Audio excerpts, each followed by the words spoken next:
The glass towers of Sterling Global Corporation pierced the Manhattan skyline like silver needles catching the afternoon sun. Emma Sullivan sat at her desk on the 23rd floor, her fingers dancing across the keyboard as she finalized the presentation for the upcoming product launch. Her auburn hair was twisted into a professional bun, though a few rebellious strands had escaped to frame her face. She had been with Sterling Global for 3 years now, starting as a junior coordinator and working her way up through dedication and an eye for innovative marketing strategies that had caught the attention of upper management. Her phone vibrated against the polished desk surface. A text from Rachel Kim lit up the screen. "When are you going to take a break and actually live your life? You work too much." Emma smiled and quickly typed back between reviewing slides. "I am living my life. Work is part of life." Rachel's response came immediately. "That is the saddest thing I have ever heard. You need a vacation before you forget what fun feels like." Before Emma could reply, her desk phone rang with the distinctive tone that made her spine straighten automatically. The executive line. She picked up on the second ring. Emma Sullivan speaking. Her voice carried the professional warmth she had perfected over years of client interactions. "Miss Sullivan, this is James Sterling. I need the Riverside campaign materials in my office within the next 15 minutes. His voice was like smooth whiskey, deep and commanding with an undertone that always made her pulse quicken despite her best efforts to remain unaffected. The CEO rarely called employees directly. His executive team usually handled such requests. "Of course, Mr. Sterling. I will bring them up right away." She gathered the materials with practiced efficiency and made her way to the executive elevator that would take her to the top floor where James Sterling's corner office overlooked Central Park. The executive assistant nodded her through with a knowing smile that Emma chose to ignore. She knocked twice before entering. James stood at the window, his tall frame silhouetted against the city view. He wore a navy suit that fit him perfectly, tailored to emphasize his broad shoulders and lean build. At 34, he had taken over Sterling Global from his late father 5 years ago and had doubled the company's value through shrewd investments and innovative business strategies. His dark hair was styled with careful precision, and his steel-gray eyes seemed to miss nothing. "The Riverside materials, Mr. Sterling." Emma placed the folder on his mahogany desk, trying not to notice how the afternoon light caught the sharp angles of his face. He turned from the window, and their eyes met for a brief moment that seemed to stretch longer than it should. "Thank you, Miss Sullivan. Your work on the Thompson account exceeded expectations. The board was impressed with your presentation last week." Emma felt warmth creep into her cheeks. "Thank you, sir. I appreciate the feedback." She had worked late for 2 weeks perfecting that presentation, surviving on coffee and determination. "You have been with us for 3 years now." His tone carried something she could not quite identify. Something almost personal beneath the professional veneer. "Yes, sir. 3 years next month." The anniversary date was marked in her calendar, though she doubted he kept track of such details for all his employees. James nodded slowly, his gaze holding hers for another heartbeat before he looked away. "Your dedication has not gone unnoticed. That will be all for now." Emma left his office with her heart beating faster than the situation warranted. She had learned to ignore the flutter of attraction she felt around James Sterling. He was her boss, a billionaire in a different world entirely, and nothing could ever develop between them no matter how sometimes she caught him watching her with an intensity that made her breath catch. That evening, Rachel called with barely contained excitement. "I have made an executive decision. You, me, and whoever else can get away are going to the Hamptons this weekend. There is a beach house rental with our name on it, and I refuse to take no for an answer. Rachel, I have the Morrison project to finish." Emma protested even as she pulled up her calendar, already looking for gaps. "The Morrison project can wait until Monday. You need this, Emma. When was the last time you felt sand between your toes or tasted salt air? Please. For me. For your own sanity. Emma sighed, but she was already weakening under the weight of her exhaustion and her friend's persuasion. Fine. But only for the weekend, and I am bringing my laptop just in case. Yes. Oh, this is going to be perfect. Sun, ocean, cute guys in swimming trunks. Actually, is Tyler free? It would be fun to have him along. Emma laughed. My brother just finished a photography assignment in Costa Rica. He would probably love to join us. Let me text him. The following Saturday found Emma standing on a pristine beach in the Hamptons, the warm sand shifting beneath her bare feet and the rhythmic sound of waves providing a soundtrack to her first real relaxation in months. She wore a new coral bikini that Rachel had insisted she buy, claiming her old swimsuit looked like something from a retirement home catalog. The sun felt glorious on her skin, and for the first time in weeks, Emma felt the tight knot of stress between her shoulder blades beginning to loosen. Tyler jogged up from the water, his camera hanging around his neck and his photographer's eye already scanning for the perfect shot. Her twin brother had always been her opposite in temperament. Where Emma preferred structure and planning, Tyler thrived on spontaneity and adventure. His career as a travel photographer suited him perfectly, taking him to exotic locations while Emma remained anchored to her desk and spreadsheets. But despite their differences, they shared an unbreakable bond that had carried them through childhood and into adulthood. Come on, we need a picture together. Mom will want proof that we actually spent time in the same location for once. Tyler grinned, throwing his arm around her shoulders in the easy affection that came from a lifetime of shared experiences. You and your pictures. Emma rolled her eyes but smiled as Tyler held up his phone at the perfect angle, both of them grinning at the camera with the sparkling ocean and clear blue sky behind them. The late afternoon sun cast a golden glow over everything, making the moment feel almost magical. Perfect. You look happy, sis. Really happy. Tyler showed her the photo, and Emma had to admit they both looked carefree and content in a way that their busy lives rarely allowed. Let me send this to Rachel. She will be so jealous that she had to leave early for that client emergency. Emma pulled out her phone, selected the photo, and opened her messages. She typed quickly without paying close attention to which contact she had selected. Look what you are missing out on. She hit send and tossed her phone back into her beach bag, then raced toward the water with Tyler, laughing as the waves crashed around them in cool relief from the summer heat. The weekend unfolded like a dream of simplicity. No meetings, no deadlines, no pressure. Just sun and salt water and quality time with her brother. They built sandcastles like children, collected shells along the shoreline, and ate fresh seafood while watching the sunset paint the sky in shades of orange and pink. Emma felt like a different person, lighter somehow, as if she had shed a heavy coat she had been wearing without realizing its weight. Meanwhile, 200 miles south in Manhattan, James Sterling sat in his home office reviewing acquisition contracts when his phone buzzed with an incoming message. He glanced at the screen and felt his entire world tilt on its axis. Emma Sullivan. His marketing coordinator had never contacted him outside of office hours unless there was an urgent work matter. He opened the message with curiosity that quickly transformed into something far more intense and unwelcome. The photo loaded, and James stared at it as if it might change if he looked long enough. Emma in a coral bikini that showcased curves he had only imagined beneath her professional attire. Her skin glowed with sun and happiness, her smile genuine and unguarded in a way he never saw in the office.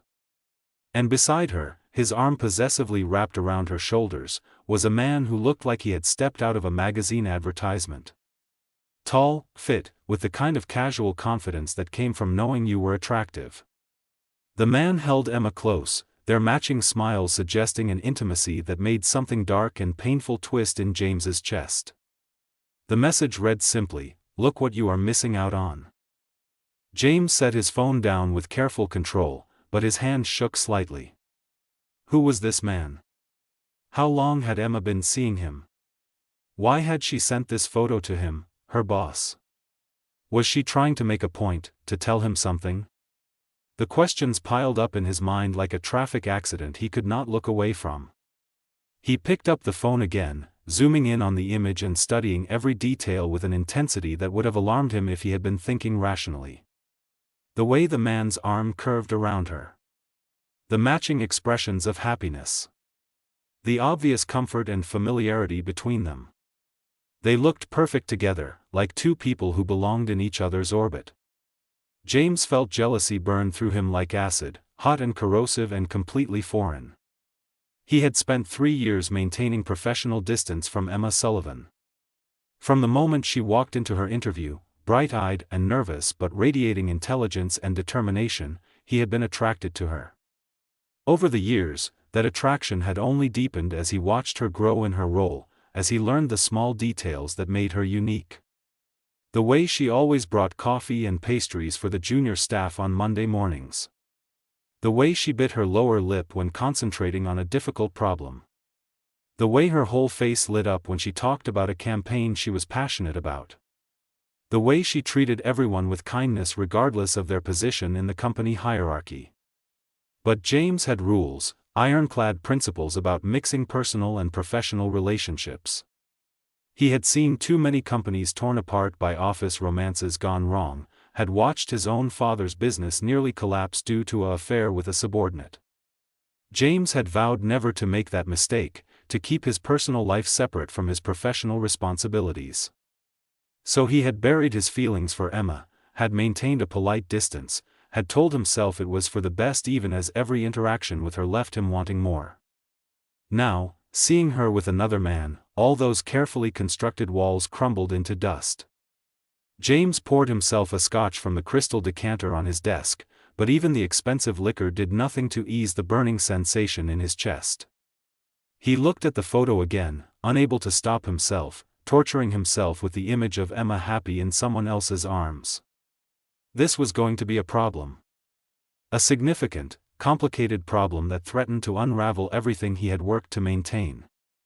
But as James stared at that photo, at Emma's genuine smile and glowing happiness, he realized something with crystal clarity. He was tired of maintaining distance. Tired of pretending he did not feel what he felt. Tired of watching from afar and wondering what if. The weekend stretched ahead of him like a prison sentence, knowing Emma was somewhere with that man, making memories James would never be part of. He tried to work, tried to focus on contracts and projections, but his mind kept returning to that photo, to the way Emma looked so free and alive. By Sunday evening, James had barely slept, had consumed too much scotch, and had made a decision that both terrified and exhilarated him. On Monday, he was going to confront this situation head-on, consequences be damned. Monday morning arrived with brilliant sunshine that seemed to mock James Sterling's sleepless weekend. He had been in his office since 6 in the morning, unable to focus on anything except the impending conversation with Emma. His coffee had gone cold hours ago, untouched on his desk as he rehearsed and discarded a dozen different approaches to what he needed to say. Emma walked into Sterling Global feeling refreshed and energized in a way she had not experienced in months. The beach weekend had recharged her batteries, and she was ready to tackle the Morrison project with renewed focus and creativity. She stopped at the lobby coffee shop, ordering her usual latte and a box of croissants for the junior marketing team, then made her way up to the 23rd floor humming softly to herself. She had barely set down her bag when her desk phone rang with that distinctive executive line tone. Her good mood faltered slightly at the sound. "Miss Sullivan." "My office." "Immediately." James's voice was clipped, almost harsh, before the line went dead. Emma stared at her phone in confusion. Had something gone catastrophically wrong with a campaign over the weekend? Had a client pulled out of a major deal? She grabbed her tablet and headed for the elevator, her mind racing through possible disasters and how she might fix them. When she entered James's office, he was standing by the window with his back to her, his posture rigid with tension. His hands were shoved deep into his pockets, and even from across the room, she could sense something was wrong. Very wrong. "You wanted to see me, Mr. Sterling?" Her voice came out steadier than she felt. He turned slowly, and Emma was struck by the intensity in his gray eyes. There was something almost wild there, something dangerous lurking beneath his usually controlled exterior. Dark circles shadowed his eyes, suggesting he had slept as poorly as his demeanor indicated. "How was your weekend?" His voice was carefully modulated, but she could hear the strain beneath it. "It was wonderful, thank you. Very relaxing." Emma was not sure where this was going, but the professional question seemed safe enough. "I am sure it was." He moved to his desk, his fingers drumming an agitated rhythm on the polished surface. "Tell me, did you go alone?" Emma blinked, completely thrown by the personal nature of the question. "No, actually. I went with someone very close to me." Why was he asking about her personal life? In 3 years, James had never inquired about anything beyond her work performance. She watched his jaw tighten, a muscle jumping in his cheek. His hands curled into fists on the desktop. "I see. And this person, are they important to you?" "Extremely important. I have known them my entire life." Emma was growing more confused by the second. What did her vacation have to do with work? James's knuckles went white where his hands gripped the edge of his desk. "Miss Sullivan, I need to discuss your position here at Sterling Global. There are some organizational changes I am considering that may affect your department." Emma felt her stomach drop like a stone. Changes? Was she being demoted? Fired? After 3 years of exemplary performance reviews and consistent praise from management? Yes. I need team members whose focus is entirely on their professional responsibilities. People I can rely on without question or distraction. His voice had taken on a cold edge she had never heard directed at her before. "Sir, my focus has always been on my work. My performance reviews speak for themselves." Emma felt anger beginning to bubble up through her confusion. She had given this company everything, worked late nights and weekends, sacrificed her personal life for the sake of campaigns and deadlines. "Performance reviews do not tell me everything." James picked up a pen, then set it down with excessive force. "Tell me about this weekend. What exactly did you do, and who exactly were you with?" Emma felt her professional composure beginning to crack. "With all due respect, Mr. Sterling, my personal time is my own. I completed all my assigned projects before leaving, my team had clear instructions for any emergencies, and I am prepared to dive into the Morrison project starting today. I do not understand why you are asking me about my private life. That is not what I asked." His voice rose slightly, the first time she had ever heard him lose his composure. "And I am not sure why you are asking at all." Emma met his gaze directly, refusing to be intimidated despite the power imbalance between them. "Is there a specific problem with my work that we need to address? Because if not, I find this line of questioning inappropriate and frankly confusing. Your work is fine. Excellent, even. But I need to know if there are any personal entanglements that might create conflicts of interest or compromise your judgment in professional matters." James was pacing now, his usual stillness replaced with restless energy.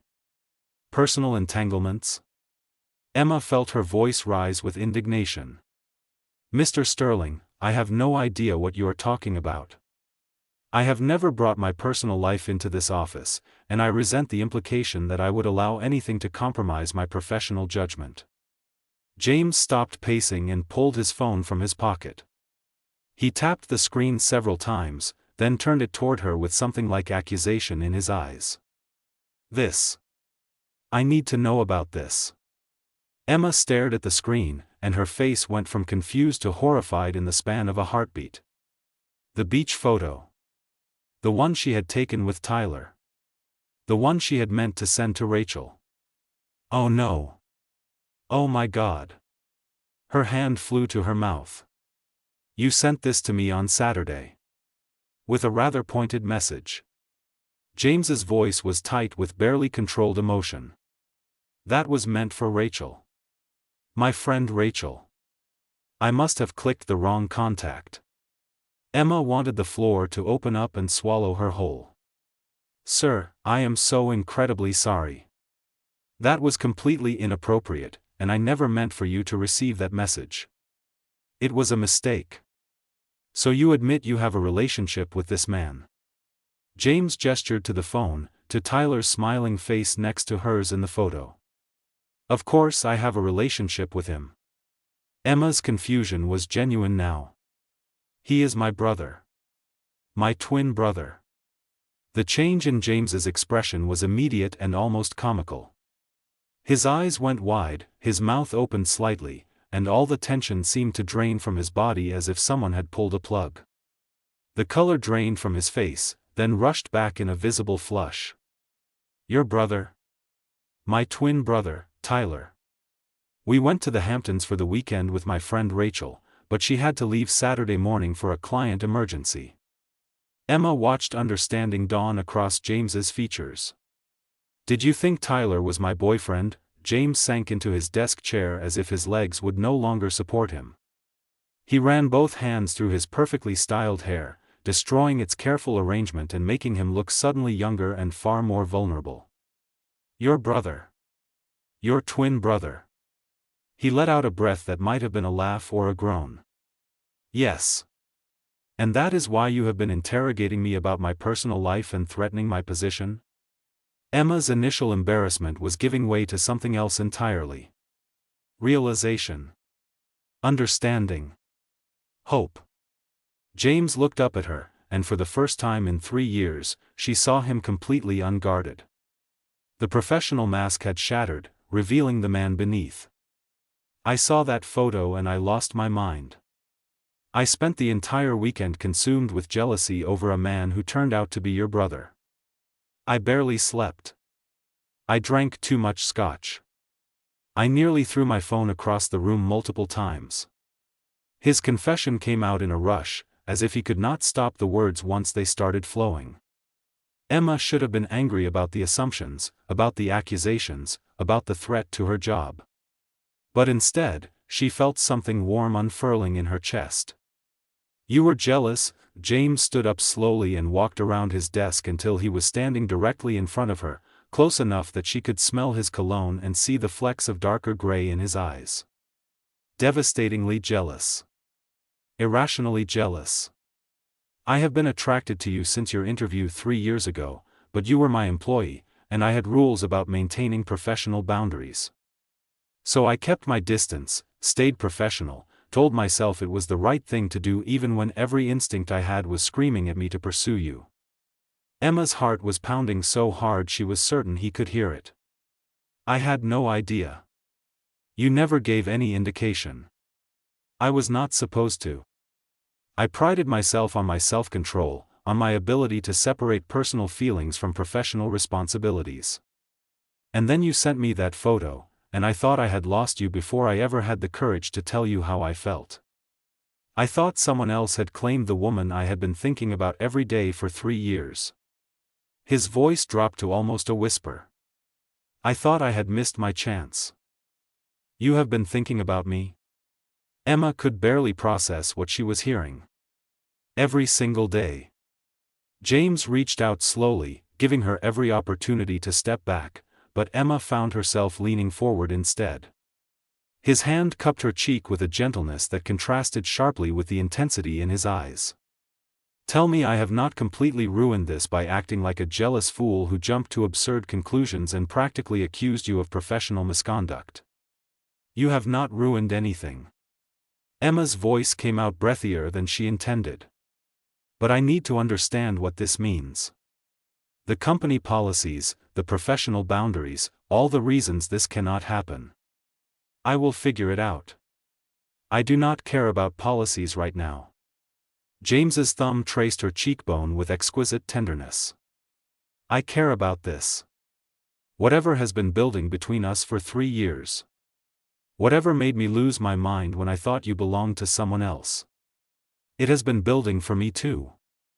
Emma admitted the truth she had buried for so long. "I just never thought you saw me as anything more than a competent employee. I told myself I was being foolish, that someone like you would never look at someone like me that way. Someone like me? James's other hand came up to frame her face. Emma, I see everything about you. Your intelligence that challenges me. Your dedication that inspires everyone around you. The way you bite your lip when you are concentrating. The way you remember everyone's birthday and coffee order. The way you light up when you talk about a campaign you believe in. The way you treat the janitor with the same respect you show the board members. I notice everything. James. She breathed his name for the first time, and it felt like crossing a threshold she could never uncross. Say it again. His forehead rested against hers, their breath mingling in the small space between them. James. His name on her lips felt right, felt like something she should have been saying all along. He smiled, a genuine expression of joy that transformed his usually serious face into something warm and approachable. I have wanted to hear you say my name like that for 3 years. Wanted to see you look at me the way you are looking at me right now. So what happens now? Emma whispered, aware that they were standing in his office where anyone could walk in, where the professional world still existed just beyond these walls. Now I take you to dinner. A real dinner, not a company function or a working meal. Just you and me, getting to know each other outside of quarterly reports and marketing strategies. James pulled back slightly to meet her eyes. If you want that. If I have not scared you away with my irrational jealousy and absurd accusations. I want that. Emma smiled, feeling lighter than she had in years. But we need to talk about the practical aspects. The company policies, what this means for my position, how we navigate this professionally. We will figure it out together. James promised. I will talk to the board about potential conflicts of interest, we will establish clear boundaries at work, and if necessary, I will arrange for you to report to someone else so there is no question of favoritism or impropriety. You would do that? Emma was touched by his willingness to restructure reporting lines to make this work. For you, I would do far more than that. James's expression was serious now, intense with an emotion that made Emma's breath catch. I have spent 3 years pretending I did not feel what I felt. I am done pretending. I am done maintaining distance. I am done watching you from across conference rooms and wishing things were different. Before Emma could respond, before she could fully process the magnitude of what was happening, James leaned in slowly. His eyes searched hers for permission, for any sign of hesitation. Emma rose on her toes, closing the distance between them, and their lips met in a kiss that felt like coming home and embarking on an adventure simultaneously. The kiss was gentle at first, tentative, as if they were both afraid this moment might shatter like glass. But then James's arms wrapped around her waist, pulling her closer, and Emma's hands slid up to tangle in his hair. The kiss deepened, 3 years of suppressed longing and denied attraction pouring into this single moment of connection. When they finally broke apart, both breathing hard, James rested his forehead against hers again. That was worth waiting 3 years for. Emma laughed, a sound of pure happiness. I cannot believe this is happening. I cannot believe you were jealous of my brother. James groaned. Please do not remind me of my complete lack of rational thinking. I am normally a very logical person. Normally being the key word. Emma teased, and it felt wonderful to see James smile, to banter with him as equals rather than as employee and employer. You make me lose all sense of logic. James admitted.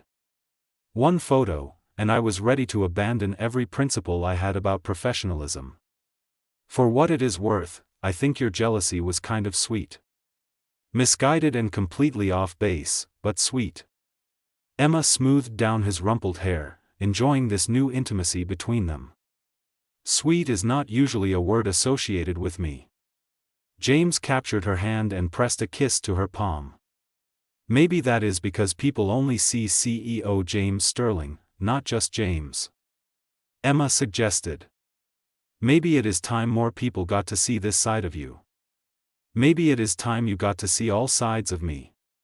James countered. The good, the bad, the irrationally jealous over a woman's twin brother. Emma laughed again, and the sound filled the office with warmth. I look forward to it. All of it. The following weeks were a delicate dance of professionalism and stolen moments. James had immediately arranged a meeting with the board to disclose his relationship with Emma and to restructure reporting lines. Emma now reported directly to the chief marketing officer, removing any potential conflict of interest or appearance of favoritism. The board had been surprisingly supportive, though James suspected they were simply relieved he was dating someone with integrity and competence rather than making headlines for inappropriate behavior. At work, they maintained professional boundaries with military precision. No personal conversations in common areas, no lingering glances in meetings, no preferential treatment that might undermine Emma's credibility or create resentment among her colleagues. But after hours, they explored the connection that had been simmering beneath the surface for 3 years. Their first official date had been at a quiet Italian restaurant in Brooklyn, far from the Manhattan circles where they might be recognized. James had picked her up at her apartment, and when Emma opened the door in a deep blue dress that made her eyes sparkle, he had momentarily forgotten how to speak. "You look stunning." He had finally managed, offering her a bouquet of peonies because he had remembered her mentioning once in a meeting that they were her favorite flower. "You remembered." Emma had been touched by the gesture, by the evidence that he truly had been paying attention to every detail about her for 3 years. Over pasta and wine, they talked for hours. Not about work, not about campaigns or quarterly projections, but about everything else. James told her about growing up with the pressure of being a sterling, about losing his mother when he was 12 and watching his father bury himself in work as a coping mechanism. About taking over the company at 29 and feeling terrified that he would destroy his father's legacy. About the loneliness of being at the top, where everyone wanted something from you and genuine connection felt impossible. Emma shared her own story. Growing up with Tyler in a middle-class family where money was tight but love was abundant. Working 3 jobs to put herself through college because her parents could not afford tuition for both twins. The fear that she would never be more than a secretary, that her dreams of a real career in marketing were just fantasies. The pride she felt when she finally landed the interview at Sterling Global, and the determination not to waste the opportunity. "You have never wasted anything." James had reached across the table to take her hand. "You have earned every success, every promotion, every accolade. No one handed you anything." "Sometimes I feel like an imposter," Emma had admitted. "Like I am playing dress-up in a world where I do not really belong." "You belong exactly where you are. And not because of me, because of you." James's conviction had been absolute, and Emma had felt something in her chest loosen, some knot of insecurity beginning to unravel. The weeks turned into a month, and Emma found herself falling completely in love with James Sterling. Not the CEO, not the billionaire, but the man who called her every night before bed just to hear her voice. Who sent her terrible jokes during the day because he knew they would make her laugh. Who learned to cook because he wanted to make her dinner instead of always going to restaurants. Who remembered that she took her coffee with 2 sugars and a splash of cream, and that she loved mystery novels and hated horror movies. James fell just as completely. He loved Emma's laugh, the way it started as a giggle and crescendoed into something unrestrained and joyful. He loved how she got passionate about social justice issues and dragged him to charity events he would have normally avoided. He loved that she challenged him, never letting him get away with arrogance or assumptions. He loved waking up to her text messages and falling asleep with her voice in his ear. He loved that she made him feel like James, just James, rather than a title or a bank account. But their carefully balanced world was disrupted on a Tuesday morning in October when James received a call that made his blood run cold. Sterling Global was facing a hostile takeover attempt from Blackwell Industries, a corporate raider known for acquiring companies and stripping them for parts. His father's legacy, everything James had worked to build and protect, was under threat. The next 72 hours were a blur of emergency board meetings, calls with lawyers and financial advisors, and desperate strategizing to find a way to block the takeover. James barely slept, surviving on coffee and adrenaline. He knew he should call Emma, should let her know what was happening, but he was consumed by the crisis and operating on pure survival instinct. Emma noticed his absence immediately. Their nightly phone calls stopped without explanation. Her text messages went unanswered. At work, James looked haggard and stressed, snapping at people who approached him and spending hours behind closed doors with the executive team.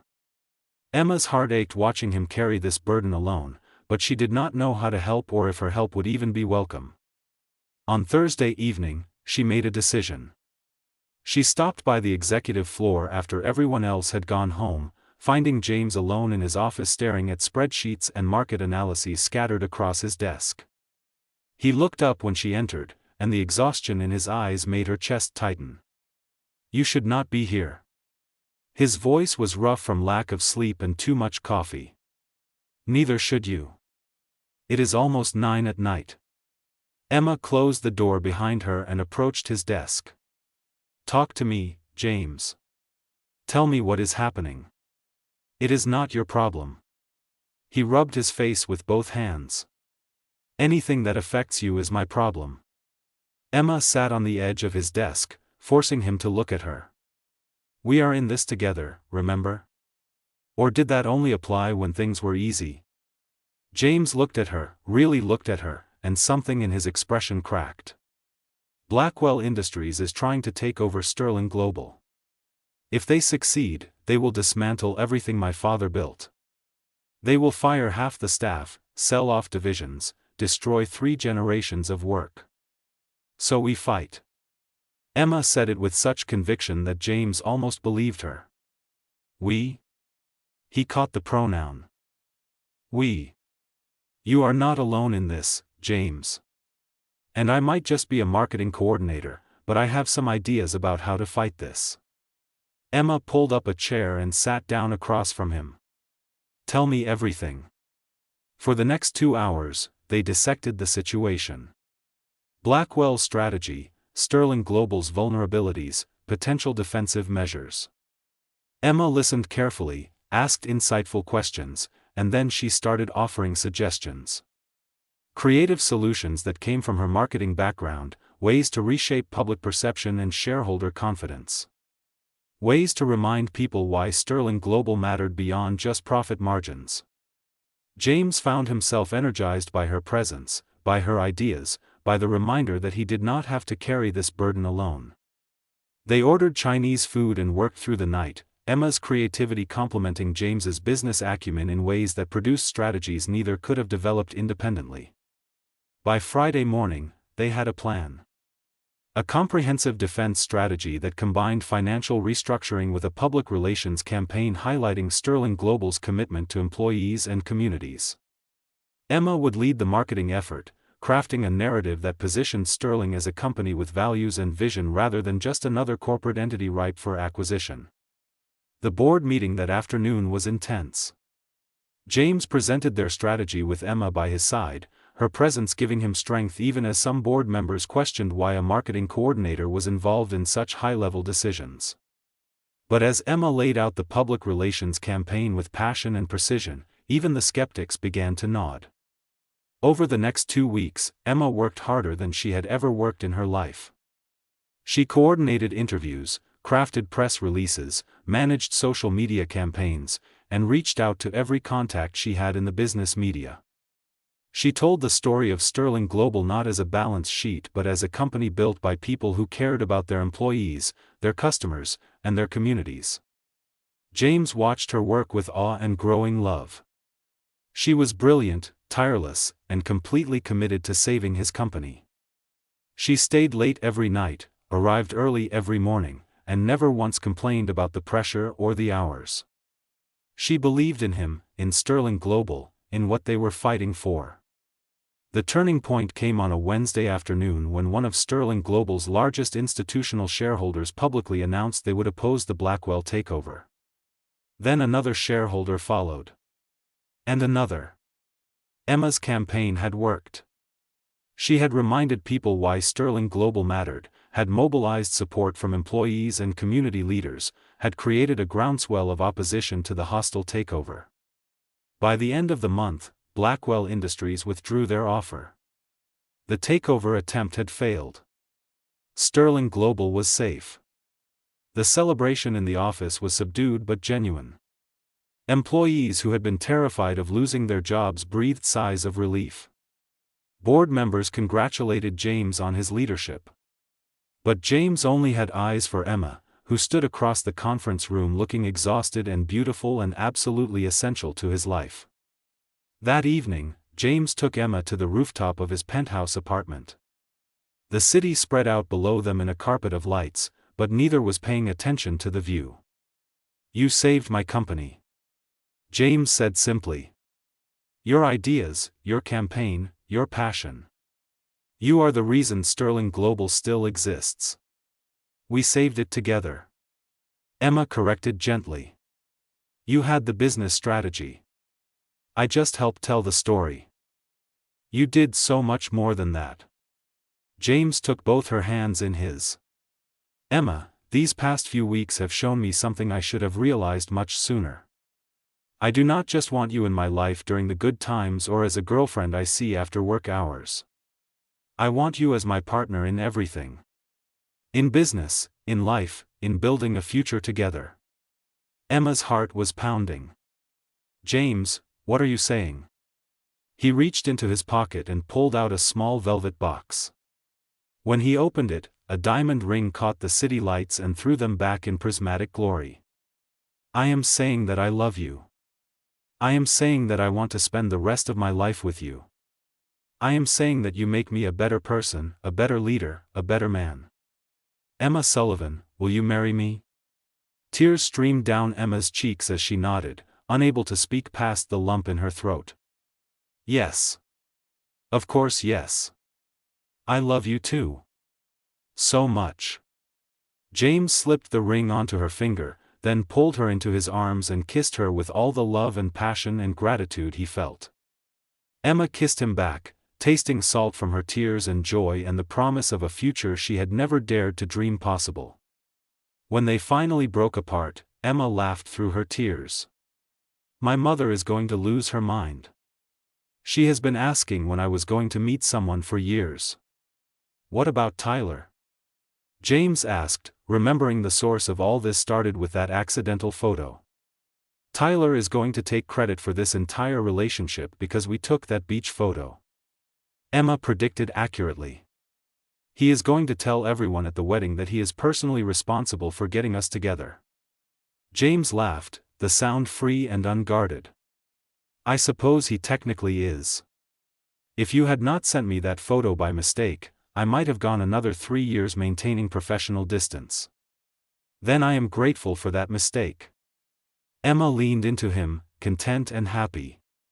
Sometimes the best things in life come from accidents. Or from having the courage to pursue what you want despite the obstacles. James kissed the top of her head. "You took a risk on me, on us, on believing this could work. You took a risk on me first," Emma pointed out. "You restructured reporting lines and dealt with board scrutiny and potential gossip all so we could be together. We both took risks." James agreed. "And I would take them all over again for this. For you." They stood on that rooftop as the city hummed below, two people who had found each other despite the obstacles of circumstance and professional hierarchy. Emma wore an engagement ring that caught the light and symbolized promises yet to be fulfilled. James held the woman who had saved his company and captured his heart. 6 months later, they married in a ceremony that combined elegance with intimacy. Tyler did indeed take credit for introducing them, conveniently omitting the part about it being a mistaken text message. Rachel served as maid of honor and reminded Emma regularly that she had been the one to insist on that beach vacation. The Sterling Global employees celebrated their CEO's happiness, grateful that the takeover attempt had failed and that Emma would continue bringing coffee and kindness to the office, though now as their CEO's wife rather than as a coordinator. Emma and James built a life together that honored both their careers and their relationship. Emma continued working in marketing, eventually becoming Chief Marketing Officer through her own merit and accomplishments. James learned to share his burdens rather than carrying them alone. They supported each other through challenges and celebrated each other's successes. And sometimes, when they told the story of how they got together, they would laugh about the accidental photo that started everything. The mistaken text message that revealed hidden feelings and broke down carefully maintained walls. The moment that proved sometimes the best things in life come not from perfect planning but from beautiful accidents that force you to confront what you really want. Emma never deleted that beach photo. It remained in her phone as a reminder that one small mistake can change the trajectory of an entire life. That sometimes love finds you in the most unexpected ways. That the person you think you can never have might be thinking the same thing about you. And that courage, whether it comes from jealousy or confusion or desperate hope, can lead to happiness beyond anything you imagined possible.